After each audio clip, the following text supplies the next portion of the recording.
संगठित रहो और संघर्ष करो। संविधान किसी के ऊपर टोटल एक इंडिया का एक आईना है। हमारी सामाजिक स्तर को देखते हुए ये स्लोगन की रचना की गई है। वर्तमान सरकार लगातार लोगों को खत्म करने का पूरा बंदोबस्त कर रही है। आपको मालूम होगा बड़ा हल्ला मच रहा है कि संसद की सुरक्षा में चूक और बीजेपी के जो एमपी है उसके माध्यम से पास बनवाए गए उन लोगों के जिससे वो अंदर पहुंचे, और उसी दिन जो महत्वपूर्ण कानून पास कर दिए गए और आप इसे सुरक्षा में अटके पड़े। एक इलेक्शन कमीशन को अधिकार दे दिए और दूसरे अगर आर्थिक स्थिति के विषय में कोई भी बोलेगा तो उसे आतंकवाद माना जाएगा। ये कानून पास हो गए। 146 जो सांसद हैं विपक्ष के उनको निष्कासित कर दिया और उसके बाद में संसद में आईपीसी, सीपीसी, सीआरपीसी इन तीनों पर बिना विपक्ष के हुए बिना चर्चा के उन्हें पास करने की सारी व्यवस्था कर दी। आपको नहीं समझ में आ रहा कि जिस व्यक्ति के खिलाफ, जिस सरकार के खिलाफ आपको लड़ाई लड़नी है उसकी रणनीति क्या है, वो कैसा छल कपट से भरा हुआ व्यक्ति है, किस तरह की चालें वो चल रहा है। आप अधिकार मांग रहे हो, वो आपकी गर्दन काटने के लिए सारे इंतजाम कर रहा, आप अधिकार मांग रहे हो। पहले बचोगे तो अधिकार बचेगा ना, अधिकार मांगोगे। और मैं ये नहीं समझता कि अधिकार मांग रहे हैं। मैंने तो यही सुना, यहाँ बैठे हुए लोग हैं उनके मुंह से भी कई बार सुना कि अधिकार मांगे नहीं जाते, अधिकार छीने जाते, तो फिर मांग काहे पूरे यार मेरे। मतलब बड़ी अजीब अजीब सी स्थिति मुझे नजर आती है। साथियों, आपका कुछ नहीं बचेगा अगर आपको विश्वास नहीं है।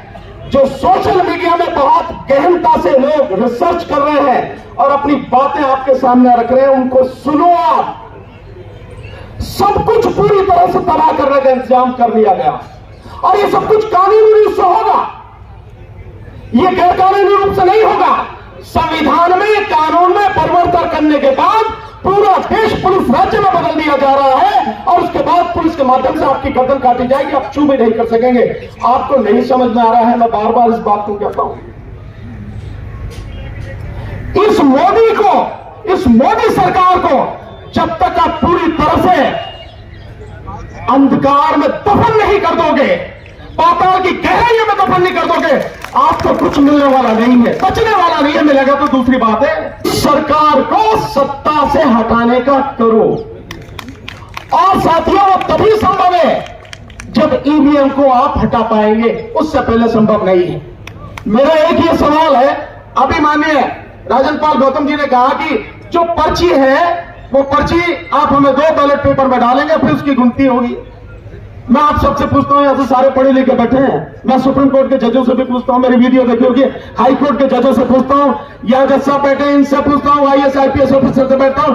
एक आदमी एक्सेप्ट सॉफ्टवेयर इंजीनियर उनको छोड़कर यह बता दे कि ईवीएम कैसे काम करती है, एक भी व्यक्ति बताए कैसे काम करती है। मालूम है किसी को मालूम नहीं है। तो क्यों हम पर्ची के चक्कर में पड़े, क्यों हम किसी चीज के चक्कर में पड़े। ये सबके लिए डूब मरने वाली बात नहीं है कि देश में 90 करोड़ से ज्यादा लोग मतदाता है, सरकारी अधिकारी है, कर्मचारी है, व्यापारी है, सब लोग हैं। उसके बावजूद 99% इस देश के मतदाताओं को यह पता नहीं है कि वोट जो डाली जा रही है उसका माध्यम क्या है, वो वोट मुझे पता क्यों नहीं लगती। बड़ी अजीब स्थिति है। 3 मशीनें हैं, एक है कंट्रोलिंग यूनिट जिसकी गिनती होती है, जिसमें वोट जाने की बात कही जाती है, एक है बैलेट यूनिट जिसमें मैं बटन दबाता हूं, और एक है आपकी वीवीपैट जिसमें आपको पर्ची 7 सेकंड के लिए दिखती है। यह बताने कितने लोग हैं जो 7 सेकंड में पर्ची देख पाते हैं? 7 सेकंड में नहीं देख पाते, और उसकी कभी गिनती नहीं होती। जो पर्ची असली अगर वोट मारी जाए तो वही है ना, उसकी कभी गिनती नहीं होती। तो कंट्रोलिंग यूनिट है जिसमें आपने कहा जाता है कि आपकी वोट उसमें गई, आपको नहीं पता आपकी वोट गई है, किसको गई है, कहां गई है, कुछ नहीं पता। बावजूद सुप्रीम कोर्ट के जजेस से लेकर सारे पढ़े लिखे लोग, अनपढ़ की तो बात ही छोड़ दो, इसी माध्यम से लगातार चुनाव कर रहे हैं, इलेक्शन वोट डालते चले जा रहे हैं। ये सबके लिए डूब मरने वाली बात नहीं है। मैंने बार बार कहा है कि पॉलिटिकल पार्टियां, विशेषकर कांग्रेस जो पार्टी है, और कांग्रेस के साथ साथ में जितनी भी इंडिया गठबंधन में ये 27-28 पार्टियां हैं, क्यों नहीं सड़क पर उतरकर इसका विरोध करती है कि ईवीएम से चुनाव होगा तो हम भाग नहीं लेंगे, चुनाव होने नहीं देंगे। और आप समझो, अगर आप ये नहीं करेंगे आंदोलन, तो इसके बाद कुछ बचना नहीं है। मैं बार बार कह रहा हूं, आपकी सारी तबाही का, आपकी गर्दन काटने का मोदी ने इंतजाम कर लिया। मैं नाम ही लेके कह रहा हूं, मोदी में नरेंद्र दामोदर दास मोदी, उसमें हिम्मत है तो करके दिखा, मेरे खिलाफ कार्रवाई मैं बताऊंगा उसे। और बहुत ही अगर जनता उसको पसंद करती है, कि देश की सारी जनता उसको चाहती है, इतना वो खूबसूरत है, इतना वो बढ़िया व्यक्ति है, तो मैं सीधे ठोक के कहता हूं, एक बार बैलेट पेपर से चुनाव करा, तेरे सामने मैं लड़ूंगा, फिर जीत के दिखाइयो, पता लग जाएगी तुझे तेरी औकात। साथियों, इन चीजों को समझने की जरूरत है। ईवीएम है तो मोदी है, मोदी है तो तुम नहीं हो, तुम्हारी तबाही है। ईवीएम नहीं है तो ही देश बचेगा, तो ही तुम बचोगे, तुम्हारी आने वाली पीढ़ी बचेगी, तुम्हारे बच्चों का भविष्य बचेगा। उसके बाद ही अधिकार की बात करना। अबे जिंदा रहोगे तो अधिकार मांगोगे ना, जिंदा ही नहीं रहोगे तो काहे के अधिकार है। इसलिए मेरा आप सबसे निवेदन है, ईवीएम के मुद्दे को पहला मुद्दा बनाकर इस पर संघर्ष कीजिए, सड़क पर आइए। जितने भी पॉलिटिकल पार्टी हैं, नेता हैं, सबको कहिए कि यह आमे।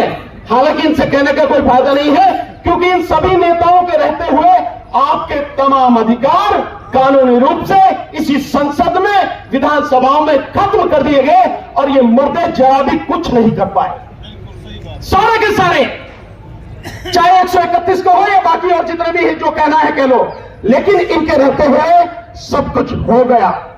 और पार्लियामेंट में आज की तारीख में जिस तरह की गुंडागर्दी चली है, मैं यही शब्द बोलूंगा, गुंडागर्दी जो चल रही है, ऐसी गुंडागर्दी लोकतंत्र में, किसी संसद में, किसी विधानसभा में आज तक कभी किसी ने न देखी, और न ही कभी किसी सरकार ने ऐसी की जैसी हो रही है।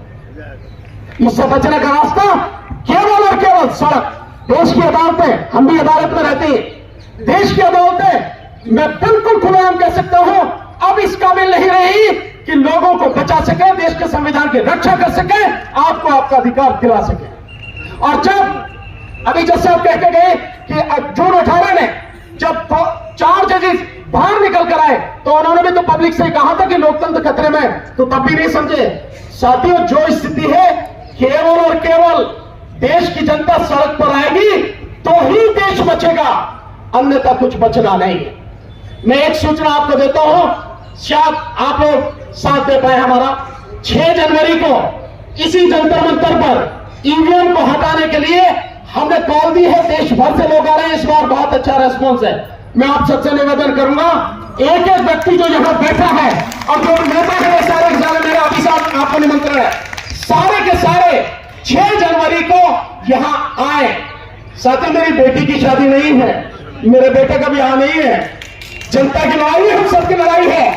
अगर वाकई में आप चाहते हो देश को बचाना, बच्चों को बचाना है, आना पड़ेगा आपको, और नहीं आते हैं तो फिर कहिए मत कि आपके अधिकार लुट रहे हैं। आपने समय दिया, बहुत बहुत शुक्रिया।